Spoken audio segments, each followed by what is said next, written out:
नमस्कार, मैं हूं अवधेश कुमार। उत्तर प्रदेश में इलाहाबाद पुलिस के द्वारा दंगों को लेकर किए जा रहे मॉक ड्रिल में भगवा झंडे के इस्तेमाल को लेकर के जो हंगामा मचा है, जो देश भर से आक्रोश और विरोध आ रहे हैं, वो बिल्कुल स्वाभाविक हैं। अगर इलाहाबाद के पुलिस कप्तान को इसका पूर्वाभास नहीं था कि अगर हम इस मॉक ड्रिल में यानी दंगों से निपटने के अभ्यास में भगवा झंडे का इस्तेमाल करते हैं तो उसको लेकर के विरोध होगा, आक्रोश फैलेगा, तो उनको पुलिस के अधिकारी होने का कोई अधिकार ही नहीं है। भगवा रंग हिंदू धर्म के का प्रतीक माना जाता है। इस रंग का अर्थ बहुत व्यापक है, लेकिन उस पर मैं यहाँ नहीं जाऊँगा। लेकिन अगर आप किसी के हाथ में भगवा झंडा देते हैं और उसके बाद उसको दंगाई बना करके अभ्यास कराते हैं, तो उसका संदेश यह निकलता है कि दंगा करने वाले एक ही समुदाय को होते हैं। इस आधार पर यह आपत्तिजनक है और ये अस्वीकार हरकत है। इसलिए इसका जो विरोध हो रहा है उसको मैं सर्वथा उचित मानता हूँ। कुछ लोग कह रहे हैं कि भाई पुलिस अभ्यास ही तो कर रही थी, यदि उसमें भगवा झंडे का ही प्रयोग कर लिया तो कौन सा आसमान टूट गया। मेरा कहना है कि भगवा झंडे का ही उपयोग आपने क्यों किया, इसके पीछे आपकी सोच क्या थी, आपकी कल्पना क्या थी। आपने ये सोचा क्यों नहीं कि इससे करोड़ों लोगों की भावनाएं किस प्रकार से भड़केंगी।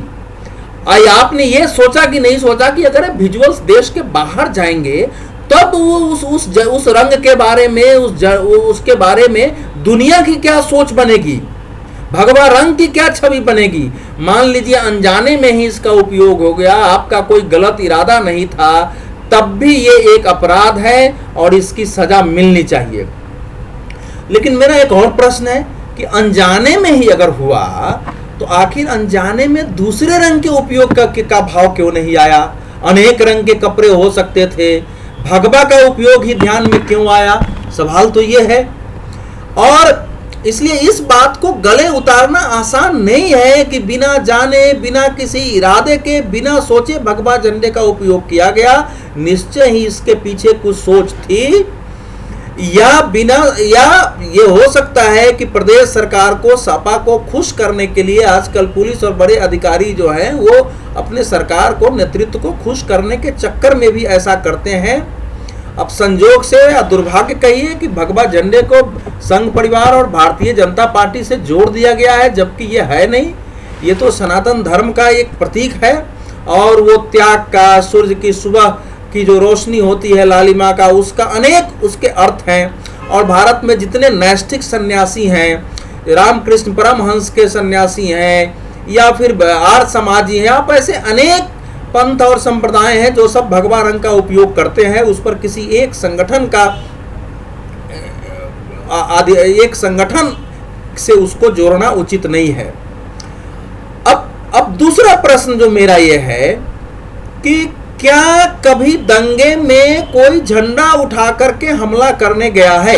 अगर भारत में झंडा उठा करके दंगों में हमले होते हैं तब तो कुछ ऐसे किसी प्रकार का झंडा उठाना समझ में भी आता है। लेकिन जब झंडा उठा करके, अब यहाँ दंगे ही नहीं होते, मुजफ्फरनगर का इतना बड़ा दंगा हुआ, क्या किसी ने झंडा उठा करके हमला किया। सहारनपुर का दंगा हुआ, क्या किसी ने किसी प्रकार का झंडा उठाया हुआ था। मेरठ का दंगा क्या किसी ने उठाया हुआ था। फैजाबाद का दंगा, मथुरा का दंगा, मुरादाबाद का दंगा, क्या कहीं कभी किसी ने देखा है किसी एक संप्रदाय ने बजाबता झंडा उठा करके हमला किया हो। तो जब दंगे और झंडे का कोई संबंध ही नहीं है, दंगा और झंडा एक दूसरे के पर्याय ही नहीं है, तो पुलिस आखिर अभ्यास किस चीज का कर रही थी। अगर पुलिस को दंगों से निपटना है तो फिर अभ्यास तो उस प्रकार से होना चाहिए जिनका उपयोग दंगों में होता है।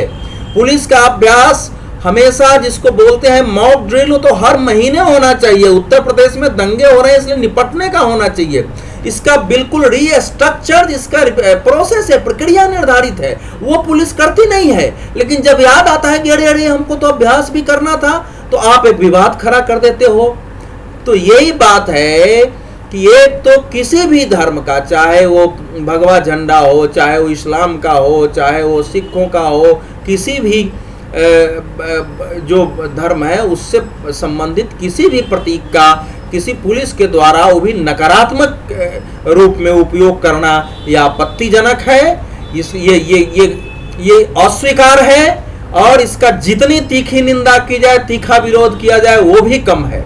दूसरी बात कि जब दंगे में झंडे का उपयोग ही नहीं होता है तो फिर वो झंडे के उपयोग की वहां आवश्यकता क्या उत्पन्न हो गई? उत्पन्न हुई तो भगवा रंग ही क्यों आया?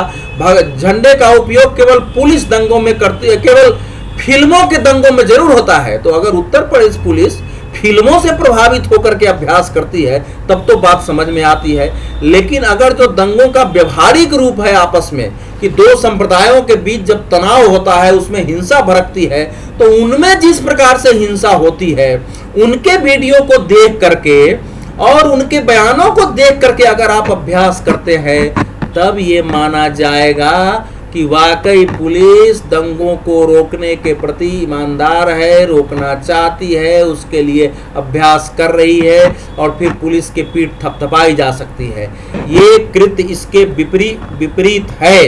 इसीलिए उत्तर प्रदेश सरकार को गंभीरता से इसका संज्ञान लेना चाहिए।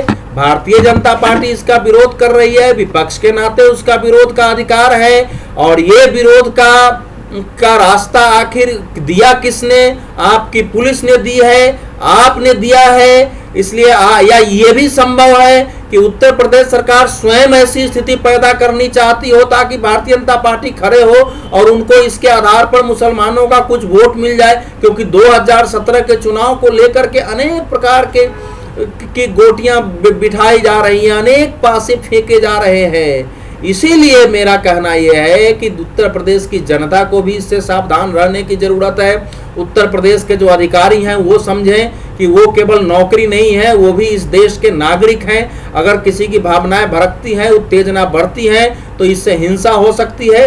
उत्तर प्रदेश में जिस ढंग से दंगे हो रहे हैं, इसी वर्ष 29 दंगे हुए हैं और उत्तर प्रदेश को शांति और सद्भाव की जरूरत है। इस प्रकार से झंडे का उपयोग करके अगर आप कोई अभ्यास करते हैं तो क्या शांति और सद्भाव पैदा होगा? क्या इससे भाईचारा पैदा होगा? क्या इससे किसी के मन में और ये भाव पैदा होगा कि हमारे धर्म का इस प्रशासन के द्वारा सम्मान किया जाता है? जाहिर है इससे असंतोष पैदा होगा, इससे विद्रोह पैदा होगा, इससे गुस्सा पैदा होगा, इससे सद्भाव की जगह दुर्भाव पैदा होगा, मानसिक अशांति पैदा होगी, जिससे अशांति भी पैदा हो सकती है। तो यह कुल मिलाकर के अगर इस दंगे में पुलिस ने जाने अनजाने जो भी उपयोग किया हो, हालांकि अनजाने किया हो, इस पर मेरे लिए विश्वास करना कठिन है। उत्तर प्रदेश सरकार को तुरंत ये आदेश जारी करना चाहिए कि आगे से किसी प्रकार के झंडे का उपयोग दंगों के किसी पुलिस के अभ्यास में, मॉक ड्रिल में नहीं होना चाहिए। वहां के पुलिस कप्तान को माफ़ी मांगनी चाहिए और इस मामले को खत्म करना चाहिए, क्योंकि जितना ज़्यादा विवाद होगा उतने ही तनाव और उतनी ही समस्या बढ़ेगी। धन्यवाद।